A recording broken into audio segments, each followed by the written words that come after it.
Brought to you by KR Mangalam University. We provide you the platform to turn your dreams into reality. Give wings to your aspirations with KR Mangalam University.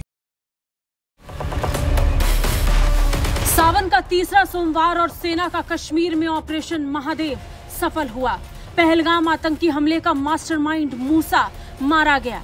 Jammu Kashmir के पहलगाम में 22 अप्रैल को किए गए हमले को अंजाम देने वाले संदिग्ध आतंकियों की खोपड़ी सेना ने जम्मू कश्मीर में उड़ा दी। ऑपरेशन महादेव का आगाज करने के साथ ही भारतीय सेना ने एक एक आतंकी को ऐसे ठोका जैसे भारत अपना बदला पूरा कर रहा हो।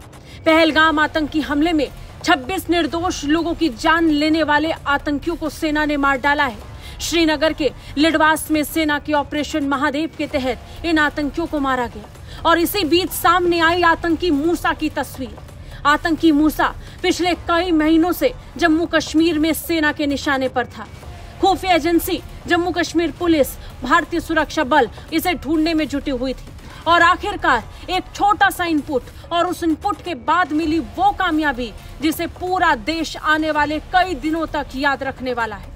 इसका जीता जागता सबूत है वो तस्वीर जिसमें मरा हुआ आतंकी दिखाई पड़ रहा है। आतंकियों के पास से भारी मात्रा में गोला बारूद भी बरामद हुआ है, साथ ही कई दिनों का राशन भी। सेना ने इसकी पुष्टि भी की है। शुरुआती जानकारी में पता चला कि सेना को श्रीनगर में 2 दिन पहले एक संदिग्ध बातचीत का इनपुट मिला था। इस संबंध में स्थानीय लोगों ने भी सेना को आतंकियों को लेकर जानकारी दी थी। इसके बाद सेना का ऑपरेशन महादेव शुरू हो गया। यह ऑपरेशन श्रीनगर के घने दाची गांव के जंगल में शुरू किया गया।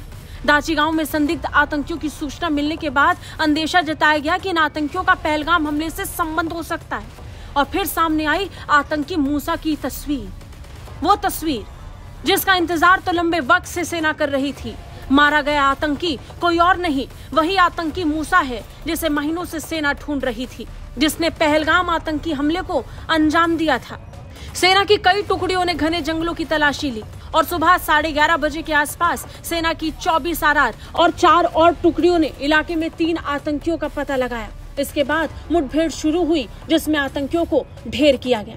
यह ऑपरेशन सेना का था, लेकिन बाद में जम्मू कश्मीर पुलिस और सीआरपीएफ भी इस ऑपरेशन में शामिल हुई। ढेर किए गए तीनों आतंकी टीआरएफ से जुड़े हुए बताए गए थे। वही टीआरएफ जिसे कुछ ही दिनों पहले अमेरिका ने भी फॉरेन टेरर आउटफिट घोषित किया। फिलहाल ये टीआरएफ के लिए बड़ा झटका है और भारत के लिए बड़ी कामयाबी, क्योंकि आतंकी मूसा को भारतीय सेना लंबे वक्त से खोज रही थी, जिस पर 20 लाख का इनाम भी घोषित था। ब्यूरो रिपोर्ट, भारत तक।